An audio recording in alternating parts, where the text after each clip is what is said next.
नमस्कार दोस्तों, स्वागत है आपका मेरे YouTube channel English literature UGC CBSE net में। दोस्तों, मैं अंकित कुमार साहू राजवीर हाजिर हूँ आपके साथ NTA नेट एग्ज़ाम से संबंधित कुछ बात करने के लिए। और मैं कुछ वर्क्स आपके पूरे करना चाहता हूँ, ऐसे वर्क्स को जो आपके एग्ज़ाम में कई बार लाइंस को लेकर के महत्वपूर्ण हो जाते हैं, तो कई बार ऑथर को लेकर के काफ़ी महत्वपूर्ण हो जाते हैं, तो कई बार किसी कॉन्सेप्ट को लेकर के। दोस्तों, पिछले लेक्चर में मैंने बात की थी आपसे जॉन डन साहब के बारे में, और जॉन डन और उनकी मेटाफिजिकल पोइट्री जो कि आपके NTA के एग्ज़ाम में काफ़ी महत्वपूर्ण बनती है। मेटाफिजिकल से लगभग क्वेश्चंस आते हैं। कभी मेटाफिजिकल टर्म किसने कॉइन किया, तो कभी ये बात की ड्राइडन ने मेटाफिजिकल पोइट्री के बारे में क्या कहा, तो कभी T.S. एलियट ने मेटाफिजिकल पोइट्री के बारे में क्या कहा, मेटाफिजिकल पोइट्री है क्या, कौन कौन से आथर थे, ये सारी बातें मैंने अपने पिछले लेक्चर में की हैं। दोस्तों, आज के इस लेक्चर में मैं चाहता हूं कि मेटाफिजिकल पोइट्री एक बेहतरीन पोइट्री है। जो इस पोइट्री की कुछ जो क्वालिटीज़ होती हैं, जॉन डन साहब ने जो खुद लिखा उस पोइट्री को, तो उस पोएम को एक मैं दिखाना चाहूँगा। आज की मैं पोएम बात करना चाहता हूँ एक जॉन डन की बेहतरीन पोएम। तो चलिए शुरू करते हैं हम आज की पोएम। दोस्तों, ये पोएम जो हम आज शुरू करने वाले हैं जॉन डन साहब की, उसका नाम है द फ्ली। द फ्ली एक ऐसी पोएम है जिसमें जॉन डन साहब ने बात किया है अपने मेटाफिजिकल कॉन्सेप्ट की, मेटाफिजिकल कंसीट की, जो फार-फेच्ड इमेजरीज का एक कंपैरिजन है। और यहाँ पर आपको डिपिक्शन मिलता है कि मतलब एक लव का जो डिफरेंट काइंड ऑफ ट्रीटमेंट आपको देखने को मिलता है। वैसे अगर दोस्तों हम टाइटल की बात करें, तो अगर इसके आप टाइटल को देखते हैं, इस पोएम के टाइटल द फ्ली को, तो आपके दिमाग में एक बात ज़रूर आती होगी कि यहाँ पर जो फ्ली एक मॉस्किटो होता है, छोटा सा मॉस्किटो फ्ली, तो उस मॉस्किटो के बारे में जिक्र होगा, ऐसा विचार हमारे मन में आता है। लेकिन दोस्तों, जब हम इस पोएम को ओरिजिनली पढ़ते हैं तो हम पाते हैं कि बिल्कुल शार्प अपोजिट है ये। ऐसा कुछ नहीं है कि यहाँ पर फ्ली का एक बायोलॉजिकल कोई वो दिया गया हो, डिस्क्रिप्शन दिया गया हो, या फ्ली के बारे में कोई बहुत बड़ी बात की गई हो, बल्कि यहाँ पर जब आप देखते हैं तो हमारी और आपकी जो उम्मीद है, एक्सपेक्टेशंस हैं, उस एक्सपेक्टेशन के विपरीत जस्ट आपको देखने को मिलता है। दोस्तों, यहाँ पर जो इसका एक टाइटल है जो द फ्ली, वो टाइटल एकदम अगेंस्ट है, जस्ट अपोजिट है हमारी एक्सपेक्टेशन के। जो हम सोचते हैं उसके जस्ट विपरीत है।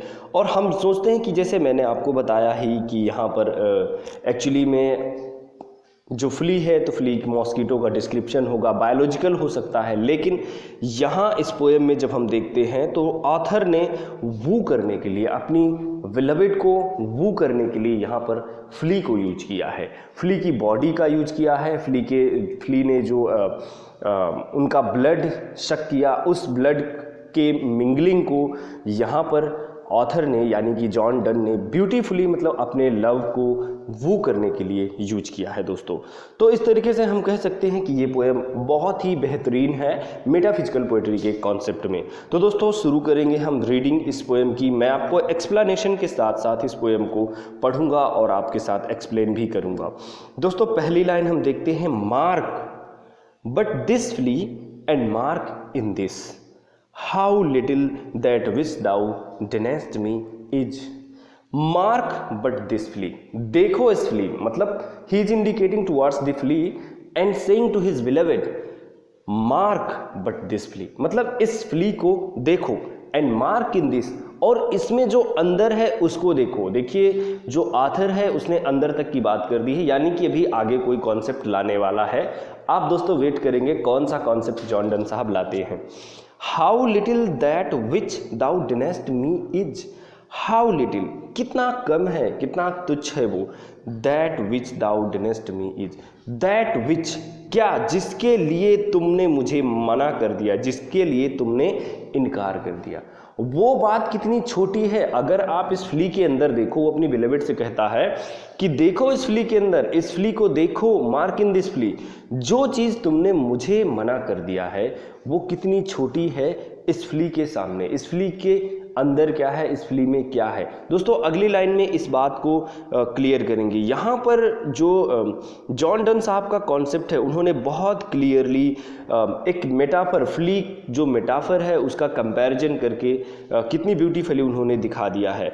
और यहाँ अभी हम बिल्कुल अनजान हैं इस बात से कि किस चीज़ के लिए उनकी बिलवेड ने उनको मना किया है। यहाँ पर जॉन डन साहब बिल्कुल क्लियर नहीं करते कि what is the thing for which his beloved has denied. तो ये सारी चीज़ हम अभी जानते भी नहीं, लेकिन दोस्तों अभी हम जानेंगे। अगली लाइन देखते हैं, third line, it sucked me first. दोस्तों यहाँ पर जो वर्ड यूज किया है उन्होंने, तो ऐसे मतलब सेंसेशंस लाने वाले, मतलब हमारे सेंसेस को अराउज करने वाले वर्ड्स को यूज किया है जॉन डन साहब ने। He says it sucked me first, इसने पहले मेरे ब्लड को चूसा, and now sucks thee, and now see sucking you.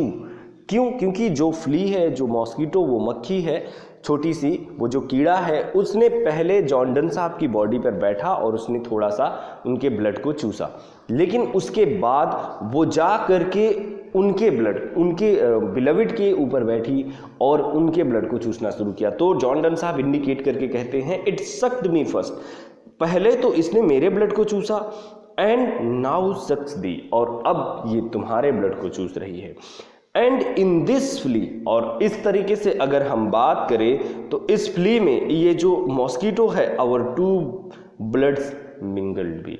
तो इस तरीके से हमारे, यानी कि वो जॉन डन साहब कहते हैं कि देखो अपने बिलवेड को, कि देखो जो मेरा खून है और आपका खून है, हम दोनों का खून इस फ्ली की बॉडी में क्या हो गया है, एक हो गया है, वो हो गया है मिंगल्ड हो गया है। दोस्तों देखिए ये 4 लाइन तक मुझे उम्मीद है आपको क्लियर होगी कि इस कॉन्सेप्ट के साथ जॉन डन की अपनी बिलवेड को बता रहे हैं कि देखो ऐसा नहीं है, जो हमारा यूनियन है इस फ्ली की बॉडी में अब हो चुका है, लेकिन तुमने मुझे जिस चीज़ के लिए डिनाई किया है वो चीज़ इससे भी छोटी है। दोस्तों आगे हम लाइन में भी देखेंगे, क्लियर होगा ये।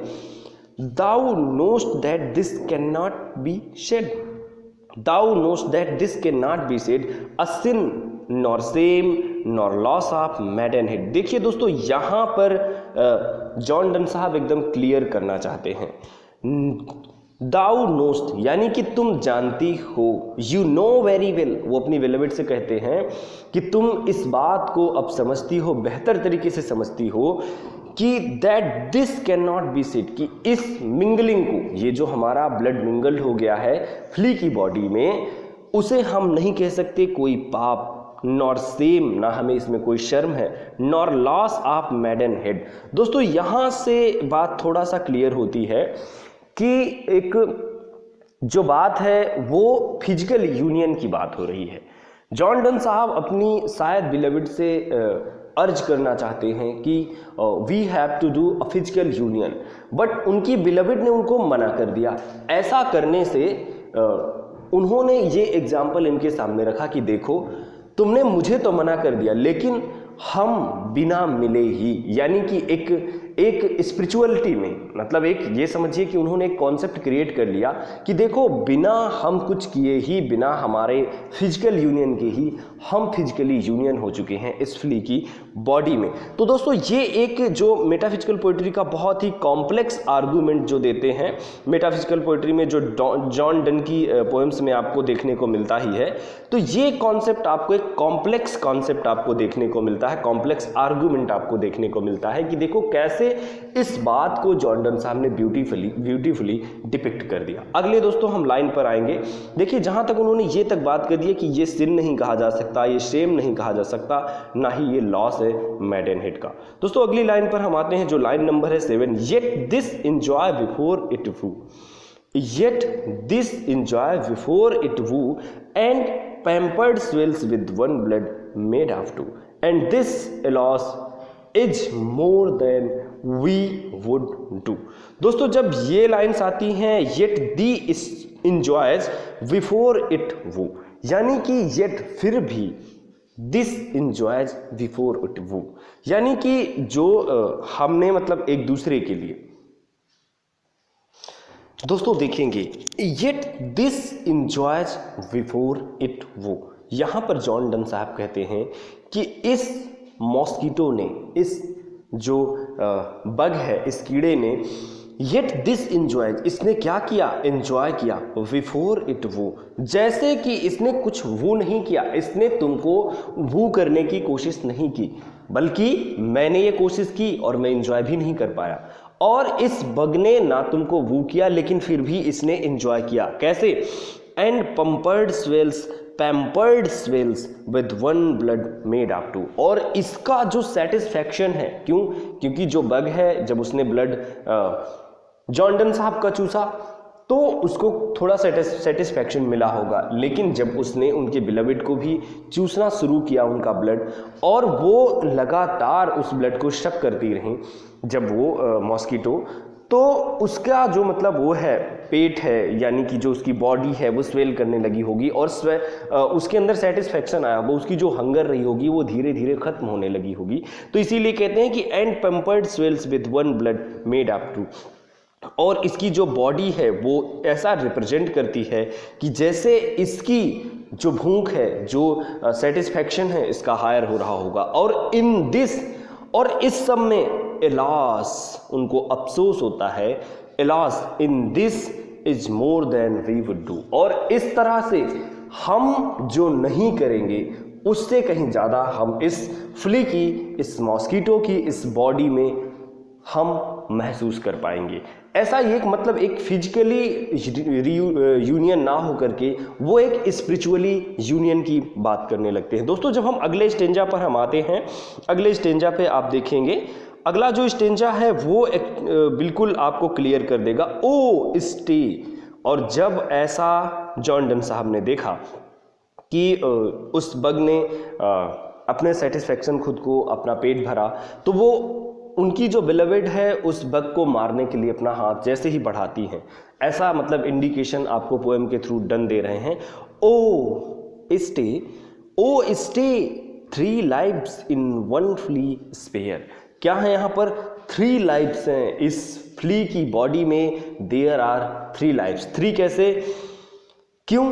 क्योंकि मेरा ब्लड, और यानी कि जॉन डन साहब का ब्लड, और उनकी बिलवेड का ब्लड, और देन थर्ड उस मॉस्किटो, उस बग का blood.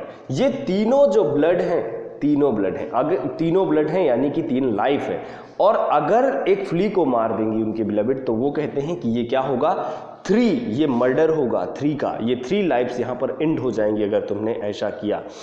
Where we almost you more than married are, और हम वहाँ पर क्या है, देखिए यहाँ पर भी स्पिरिचुअली बात करने लगते हैं जॉन डन साहब। पहले हमें लगा कि ये फिजिकल टच है, लेकिन अब ये बात जो होगी वो स्पिरिचुअल हो जाएगी। Where we are almost, ये कहते हैं कि जहाँ पर हम हैं लगभग, you more than married are, हम मैरिड से भी अधिक। क्यों? क्योंकि जो हमारा एक ब्लड की मिंगलिंग थी, जो हमारी मैरिड लाइफ के आफ्टर हमारे ब्लड की मिंगलिंग होती, हमें हमारे चाइल्ड्स होते, हमें संतानें होती, तो वो ब्लड की मिंगलिंग होती, वही मिंगलिंग हम इस मॉस्किटो के बॉडी में, इस बग की बॉडी में हमारी हो चुकी है, ऐसा जॉन डन साहब कहते हैं। दोस्तों, अगली लाइन हम जब देखेंगे 12 to 13 लाइन्स, तो यहाँ पर है this flea is you and I. ये फ्ली जो है ये क्या है? This flea is you and I, ये फ्ली मैं और तुम हो। इन एंड दिस और मैरिज बेड, और ये इसकी जो बॉडी है वो हमारे लिए क्या है? एक मैरिज बेड है। एंड मैरिज टेम्पल इज, और इस फ्ली की बॉडी हमारे लिए मैरिज टेम्पल है। क्यों? क्योंकि रियल लाइफ में हम एक दूसरे से फिजिकली यूनियन नहीं हुए, लेकिन इस फ्ली की बॉडी में हम दोनों के जो ब्लड हैं वो यूनाइटेड हो चुके हैं। इसीलिए वो कहते हैं ये हमारा मैरिज बेड है और यही हमारा मैरिज टेम्पल है। यहाँ पर दोस्तों आपको स्पिरिचुअल टच देखने को मिलता है। The speaker's absurd argument continues on, और ये कंटिन्यू रहता है, as if he has dug himself in too deep of a hole to try climbing out now. The speaker presses the religious envelopes, further describing the flea's body as temple which their marriage is concerned। या created. तो ये दोस्तों आपको देखने को मिलता है कि उस फ्ली की बॉडी को इन्होंने क्या कहा कि ये हमारा मैरिज बेड है और यही हमारा मैरिज टेम्पल है। यहाँ पर आपको स्पिरिचुअल टच देखने को मिलता है। दोस्तों लाइन नंबर हम आते हैं 14 to 15। Though parents grudge and you we are met. Though parents grudge we are and you we are made and cloistered in these living walls of jet। यहाँ पर मतलब आपको देखने को मिलता है कि जो एक सोशल रिस्ट्रिक्शन होता है वो सोशल रिस्ट्रिक्शन आपको देखने को मिलता है। दो पेरेंट्स ग्रज, लेकिन हमारे जो पेरेंट्स हैं वो हमारे पक्ष में नहीं है। And you we are met, लेकिन यू और वी, हम और आप मिले। And clustered in these living walls of jet, और हम एक दूसरे के साथ मिल गए। कहाँ पर? इस फ्ली की बॉडी में आकर के, फ्ली की बॉडी में आकर के हम मिल गए। दोस्तों अगली जो हमारी लाइन है, though use make you apt to kill me, let not to that self murder added be, and sacrilege 3 sins in killing 3। तो दोस्तों जब ये though use make you apt to kill me, लेकिन यहाँ पर कहते हैं डन कि अगर तुम इस फ्ली के थ्रू फ्ली को मार दोगी, तुम मुझे मार दोगी, और ये तुम्हारे लिए होगा let not to that self murder added be, और अगर तुम ऐसा करती हो तो क्या होगा, ये तुम्हारा सेल्फ मर्डर यानी सुसाइड भी होगा। ऐसा नहीं करना, वो मना करते हैं जॉन डन साहब की फ्ली को मत मारो, अगर उसको तुम मारती हो तो क्या होगा, and sacrilege 3 sin in killing 3, और ये इतना बड़ा सिन होगा कि जैसे तुमने 3 लोगों का या 3 आत्माओं का मर्डर कर दिया हो। लेकिन दोस्तों आप अगली ही लाइन में देखते हैं कि जो उनकी बिलवेड है वो इस रिस्पॉन्स से बिल्कुल हैप्पी नहीं है, इस आर्गूमेंट से बिल्कुल हैप्पी नहीं है। क्यों? क्योंकि उसकी नेचुरल जो डिजायर है वो किल करने की है, क्योंकि उस मॉस्किटो ने, उस बग ने उसको काटा, उसके खून को शक किया। तो दोस्तों अगली लाइन में देखते हैं, cruel and sudden hast thou since perplexed thy nail in blood of innocence। दोस्तों जब आप इस लाइन में देखते हैं तो आपको देखने को मिलता है cruel and sudden hast thou since, तुम क्या हो, कितनी जल्दबाजी में होती हो और कितनी निर्दयी हो। perplexed thy nail in blood of innocence, और तुमने अपनी इस जल्दबाजी में और अपनी इस निर्दयता में तुमने एक इनोसेंस का मर्डर कर दिया। जो फ्ली एक इनोसेंस जीव है उसका तुमने मर्डर कर दिया।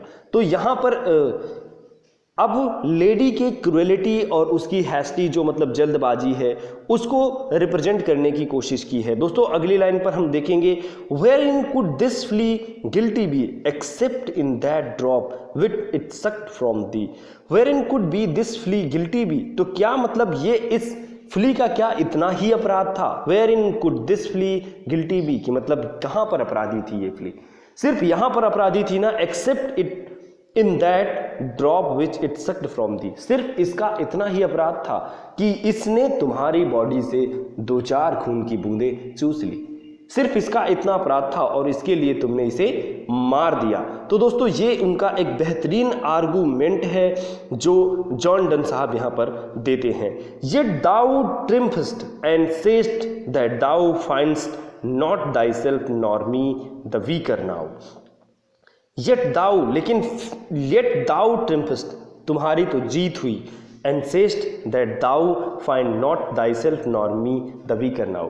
इतना सब कुछ होने के बाद लेकिन तुमने ना खुद को कमजोर पाया और ना ही मुझे कमजोर पाया। The women has triumphed over the flea, क्यों? क्योंकि जो वेमेन थी, जो बिलवेड थी उनकी, उसने अपनी विजय दिखाई स्माइल करके। जब उसने फ्ली को, उस बग को मार दिया तो उसने स्माइल करके अपनी विजय को दिखाया, और इसीलिए कहते हैं the women has triumphed over the flea and she believe she has also triumphed over the speaker's argument.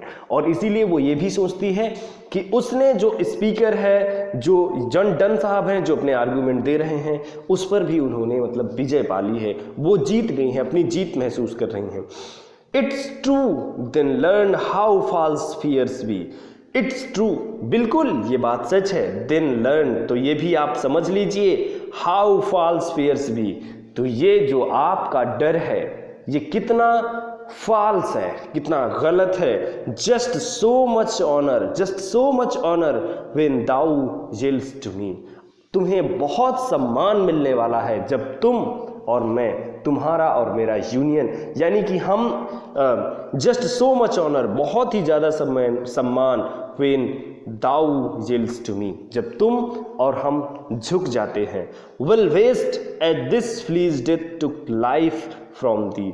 Will waste, तो हम बहुत ज़्यादा क्या खो देते हैं, सम्मान खो देते हैं। एज दिस फ्लीज डेथ, जैसे कि इस फ्ली की डेथ ने टुक लाइफ फ्रॉम दी, क्या तुमसे जीवन ले लिया। दोस्तों ये जब आप इस पोएम की ये कॉम्प्लेक्स आर्गूमेंट्स को देखते हैं तो थोड़ा सा हमें परप्लेक्स्ड करते हैं। In this case he readily admits that his earlier argument has fallen apart. He brushes aside her objection by simply consenting it's true. Just as she felt no less powerful after killing the flea, she will be no less of a maiden after she has been with the speaker. तो मतलब वो इसके बाद मैडन भी नहीं रहेंगी इसके बाद, क्योंकि एक मैरिज जो होती है एक बहुत रेस्पेक्टेबल थिंग मानी जाती है। उसी का आर्गुमेंट यहाँ पर जॉन डन साहब दे रहे हैं। दोस्तों इस पोएम में आपको, इस पोएम में मतलब इतनी ही जो भी मैंने आपको बताया, और इसमें आपको देखने को मिलता है एक स्ट्रॉन्ग इमेजेस आपको देखने को मिलती हैं, वो उनके लेडी फ्रेंड की, फ्ली की, इंसेक्ट की, और एक कॉम्प्लेक्स आर्गुमेंट आपको देखने को मिलता है। दोस्तों इस पोएम का जो स्ट्रक्चर है वो टोटली जॉन डन जो पोएम लिखते हैं तो जॉन डन की पोएम के अकॉर्डिंग है, क्योंकि उन्होंने एक मेटाफिजिकल पोएम्स जो लिखी उसमें जिस तरीके से उन्होंने आर्गुमेंट दिए, कंसीट्स दिए, वो सारी चीज़ें आपको देखने को मिलती हैं दोस्तों। और राइम स्कीम इस पोएम की है A A B B C C D D D, ये इसकी पोएम की इस राइमिंग स्कीम है। और जहाँ पर आपको रिदमिंग आयम्स देखने को मिलती हैं, this flea is thou you and I this, तो ये आपको आयम्बिक जो है असेंटेड से अनअसेंटेड सिलेबल्स आपको देखने को मिलते हैं। तो दोस्तों इस लेक्चर के लिए इतना ही, मिलूंगा किसी और लेक्चर में, बातें होंगी आपकी हमारी किसी और टॉपिक पर, तब तक के लिए मेरा नमस्कार।